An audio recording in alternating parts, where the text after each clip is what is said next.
Hey guys, in this video we're gonna take a look at the new stage for the Myth Manifest Operatic Reflection, and we're gonna cover the new two last stages for the Artificial Somnambulism, starting off with the Myth Manifest stage for Operatic Reflection. In this stage it is pretty much all about using characters from the Beast Afflators, but you will see that this enemy boss right here, they get a stack. They get 5 stacks of a buff, and every time you attack him, he loses one of those stacks. Each of those stacks reduces damage taken by a certain percentage. So you want to make sure that you not only use characters from the Beast Afflators, like I do here with Melania, which by the way you can rent here, but you also want to see that you attack him as much as possible, as many times as possible per turn, to reduce these stacks. You see him right here, he got 5 stacks of a buff, and you will realize that every time I attack him, he loses one of these buffs. He renews these 5 stacks every single round. So as I said, you want to attack him every single round as much as you possibly can. And the best way you could possibly do that is with a team based around the character Jay, for example. You would use Mrs. Bubble, Isolde, and pretty much a healer of your choice. Because if you use the correct skill tree, in fact this one here that you can see on your screen right now for the Operatic Reflection, then each stack of burn afflicted to the enemy will increase Jay's leech rate. That means he will, every time he attacks, heal himself, and that leads to him never dying, especially not in combination with a character like Mrs. Bubble, who provides shields. Isolde will take care of stacking the burn efficiently. Another character that is very beneficial here is Anionala. That is a very good main DPS, or a DPS character I should say nowadays, for the Beast Afflators.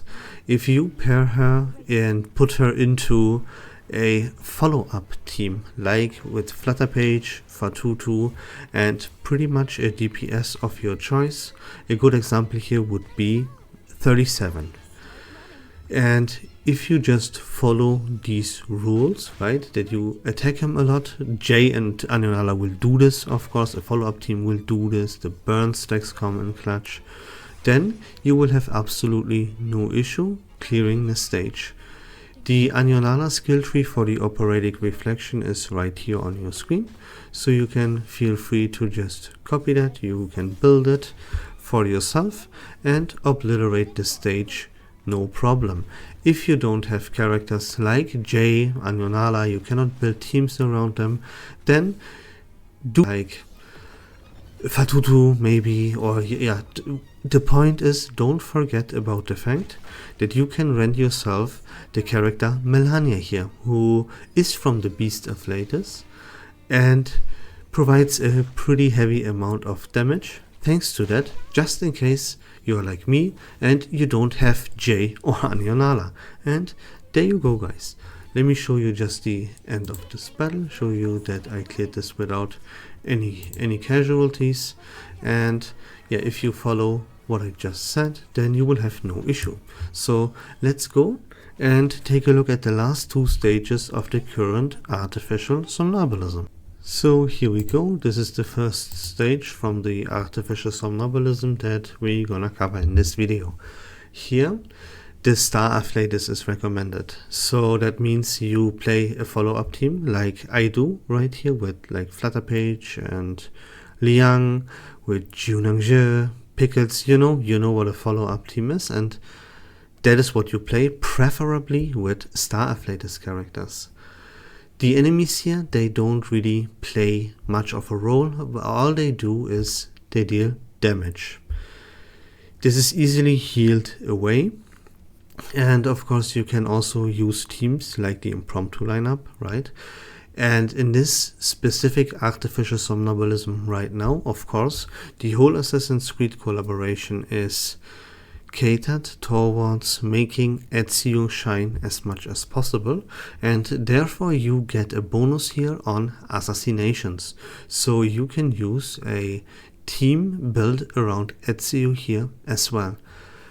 Now, with the team that you see me playing right here, I have Sotheby instead of Fatutu.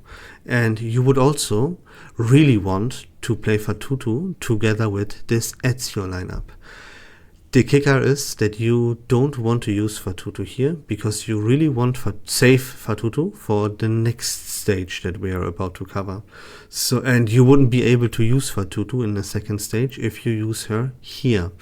That's why I would actually recommend the impromptu lineup for this stage, because the impromptu lineup is the lineup with star-affected characters that does not want to use Fatutu, so Fatutu would be free.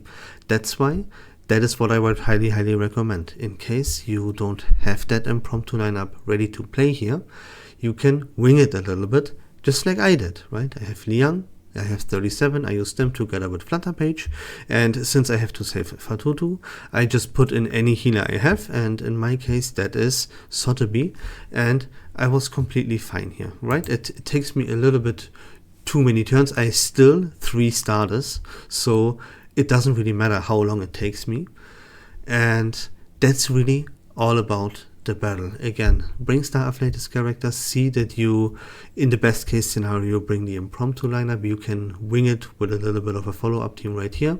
Just make sure you don't use Fatutu in this stage and save her for the next stage. And that's gonna be about it, guys. Let's move on to battle number 2.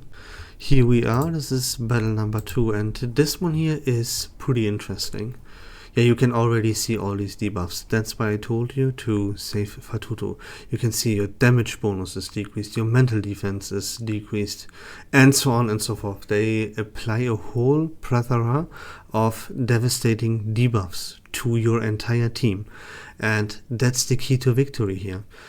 That you cleanse these debuffs as efficiently as possible from your entire team constantly, and there is no better character in this game to accomplish that goal than Fatutu would be. That's why highly recommended to save Fatutu for this battle.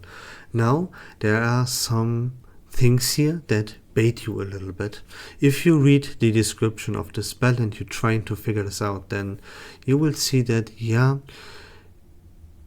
mineral-affiliated characters are recommended to play here, and you can see that the boss, the lady in front, Sophia, she has a buff on herself, and this buff actually stacks. You can see she had 15 stacks and right now she has 20, and this keeps stacking and stacking and stacking, and she becomes stronger and stronger and stronger. Every time you would hit her with 3 consecutive ultimates, right? Every time the 3rd ultimate that you use hits her, she would lose all of these stacks, but then in return, next when it's her turn, she would use an ultimate. So it doesn't really matter if you bring mineral-affiliated characters or not. It doesn't really matter that you bring characters that unlock their ultimates really fast to constantly get rid of these stacks that are on Sophia, right? Really, the key to victory here is, as I said, to cleanse all of these devastating debuffs from your entire team. And if you watch me closely here, every single turn that I play, I misplay this a little bit. Why? Because I do not use Fatutu's debuff incantation at the very beginning of my rotation. That means I use some attacks. Will I actually do this here? Wait a second. Yeah, see, that's exactly what I mean. That is misplay. What I should do is use Fatutu's debuff incantation first. So you can see all of these debuffs on my entire team, and they debuff my damage output. I deal less damage because of these debuffs.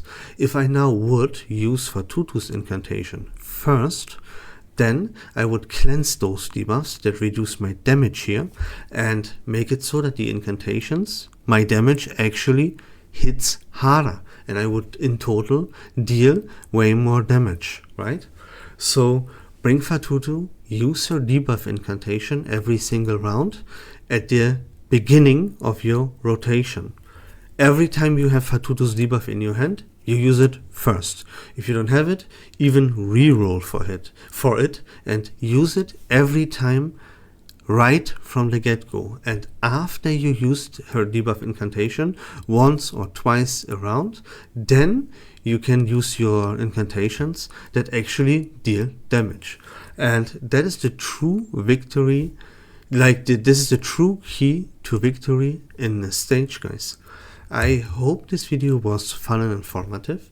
If you like Reverse 1999 content in general, please consider leaving a follow on my channel. I would really appreciate it. But until next time, don't forget to join the Discord server. Link to that is in the description of this video. Take care of yourselves, have a great day, and we love this game.